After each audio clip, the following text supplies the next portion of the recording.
আমি শহরে থাকি, নিউ টাউনে।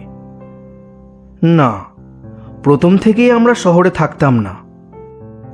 আমাদের আদি বাড়ি রূপনারায়ণপুরে। এই 4 বছরের মতো হলো আমরা সেখান থেকে চলে এসেছি। আসলে আমি একটা ব্যাংকে চাকরি পেয়েছি। আগে এখানে ভাড়ার বাড়িতে থাকতাম।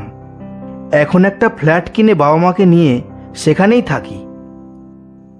রূপনারায়ণপুরে আমার 2 কাকা আছে।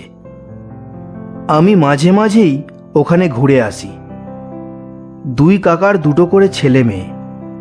ছোট কাকার ছেলে মেয়ে আমার থেকে খুবই ছোট এবং মেজ কাকার মেয়ের বিয়ে হয়ে গিয়েছে, আর ছেলেটা আমার সমবয়সী। তার নাম রবিন। তো সেদিন রবিন আমাদের এখানে ঘুরতে এসেছিল। ও মাঝে মধ্যেই আমাদের এখানে এসে ঘুরে যায়। রবিন বলল, অনেক দিন তো আমাদের ওখানে যাসনি, তাহলে কবে যাচ্ছিস বল? আরে যাইনি কি আর এমনি, অফিসের কাজে ব্যস্ত থাকি। এই ব্যস্ততার মধ্যে হয়ে ওঠেনি, তবে খুব শীঘ্রই যাব। আরে আমারও কি মনে পড়ে না, গ্রামে কতই না খেলাধুলা করেছি। এখন না হয় শহরে থাকি, কিন্তু ছোটবেলাটা তো ওই গ্রামেই কাটিয়েছি। ওই গ্রামের সাথে কতই না স্মৃতি জড়িয়ে আছে। আর তাছাড়া কাকা কাকিমাও তো আছেন। হ্যাঁ, সেটা ঠিক। তোর মনে আছে বদ্যির বাগানে পেয়ারা চুরির কথা? আমি একটু হেসে বললাম, হ্যাঁ, মনে থাকবে না আবার? খুব মজা হতো বল। বদ্যি ছিল একজন বুড়ো। আমাদের গ্রামের শেষ প্রান্তে তার বাড়ি। একুলুকুল বলতে তার কেউ ছিল না। তার মস্ত বড় এক বাগান। বদ্যি বুড়োর বাগানে পেয়ারা, বাতাবি লেবু, আম, জাম, কাঁঠাল, আরও বিভিন্ন রকম সারি সারি ফলের গাছ। বাগানের ভিতর একটা বড় পুকুর। সেই পুকুরে প্রচুর মাছ। ছোটবেলায় আমরা বদ্যির বাগানে কতই না চুরি করতে যেতাম। বদ্যি বুড়ো পুরো বাগানটাকে আগলে রাখতেন। কাউকে ওই বাগানে ঢুকতেই দিত না। আমরা চুরি করতে গেলেই বদ্যি বুড়ো খেপে গিয়ে বলতেন, পাজি ছেলে, তোরা আবার চুরি করতে এসেছিস? তবে রে। এই বলে আমাদের তাড়া করতেন। বদ্যি বুড়োর কাছে কতই না তাড়া খেয়েছি আমরা। উনি শুধু তাড়াই করতেন, কিন্তু কখনো কারোর বাড়িতে এসে নালিশ জানায়নি। তবে তিনি আর বেঁচে নেই, অনেক বছর আগে মারা গেছেন। সেই সব কথা মনে পড়লে চোখটা হালকা ছলছল করে ওঠে। রতন, কিরে, কি ভাবছিস তখন থেকে? এতক্ষণ যেন আমি ছোটবেলার সেই পুরনো স্মৃতির মধ্যে হারিয়ে গিয়েছিলাম। ছলছলে চোখ দুটো মুছে বললাম, আরে পুরানো কথাগুলো মনে পড়ে গেল। ঠিক আছে, আমি 1 সপ্তাহের মধ্যেই রূপনারায়ণপুরে যাব। অফিসের কাজের চাপে 1 সপ্তাহ কেমন করে কেটে গেল বোঝাই গেল না। আমি অফিস থেকে 2 দিনের ছুটি নিয়ে বেরিয়ে পড়লাম আমাদের আদি বাড়ি রূপনারায়ণপুরে।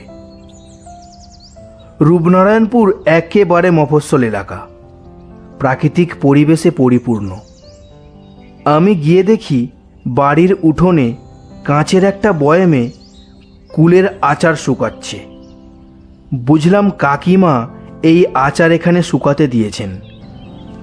এমন সময় কাকিমা বাইরে এসে বলল, আরে রতনজি, কখন এলি বাবা?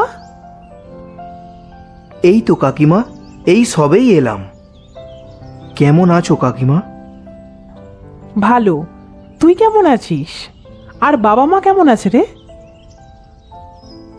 ভালো কাকিমা। কাকা কাজে গেছে? হ্যাঁ, কাজে গেছে। মেজ কাকা কাঠের কাজ করে। গ্রামের বাজারে ওনার একটা কাঠের গোলা আছে। আর ছোট কাকার মাছের ব্যবসা। দুপুরে খাওয়া দাওয়ার পর বিছানায় গা এলিয়ে দিতেই ঘুমিয়ে পড়লাম। রতন, ওই রতন, ওঠ না রে। রবিনের ডাকে আমার ঘুমটা ভাঙল। বাবা, ভালোই তো নাক ডাকিয়ে ঘুমালি। চ একটু বাইরে থেকে বেরিয়ে আসা যাক।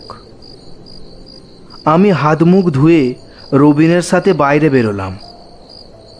চারিদিক খোলামেলা জায়গা আর ফুরফুরে বাতাস, আমার দারুণ লাগছিল। এমন সময় রবিন বলল, তুই যদি দুদিন আগে আসতিস না। কেন? দুদিন আগে এলে কি হতো? ছোট কাকা বড় একটা পদ্মার ইলিশ নিয়ে এসেছিল। যা টেস্ট ছিল না, এখনো মুখে লেগে আছে। থাক, আমার জিভে আর জল নিয়ে লাভ নেই। মাছের কথা উঠতেই আমার বদ্যির বাগানের সেই পুকুরের কথা মনে পড়ে গেল। ওই পুকুরে কাতলা মাগুর একেবারে এক হাত করে। ছোটবেলায় লুকিয়ে ওই পুকুরে ছিপ ফেলে কত মাছই না ধরেছি তার ঠিক নেই। কিন্তু সেই মাছ বাড়িতে আনতাম না, কারণ মা বকবে বলে। তাই সেই মাছ অন্য কাউকে দিয়ে দিতাম। মাছ খাই কিংবা না খাই, ধরতে খুব মজা লাগে। শহরে থাকার দরুন অনেক বছর হয়ে গেল আমার ছিপ ফেলে মাছ ধরা হয়নি। মনের মধ্যে মাছ ধরার কৌতূহলটা বাড়তে লাগলো। আবার ভাবলাম, সেই ছোটবেলায় এই সমস্ত কাজ করে বেড়াতাম, এখন এই সমস্ত কাজ করলে চলবে? 5 জন শুনলে কি বলবে?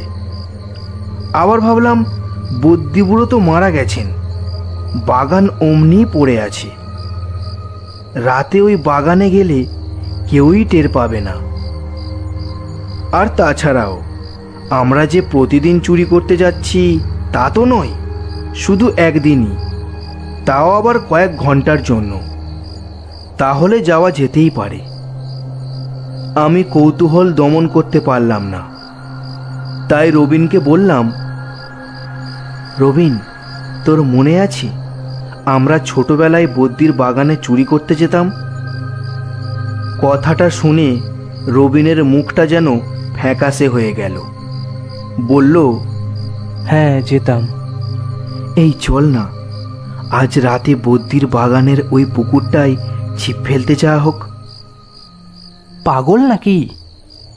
বেঁচে থাকতে ওই বুড়ো নিজের বাগানকে আগলে রাখতেন, আর মরে যাওয়ার পরেও এখনো ওই বুড়ো বাগানটিকে আগলে রেখেছে। রবিনের কথা যেন আমার মাথার উপর থেকে চলে গেল। কিছু না বুঝতে পারাই আমি বললাম, মানে কি বলছিস? আমি কিছুই বুঝতে পারলাম না, একটু পরিষ্কার করে বল। মানে ওই বদ্যি বুড়োর আত্মা এখনো ওই বাগানে পাহারা দেয়। সত্যি হাসালিও বটে।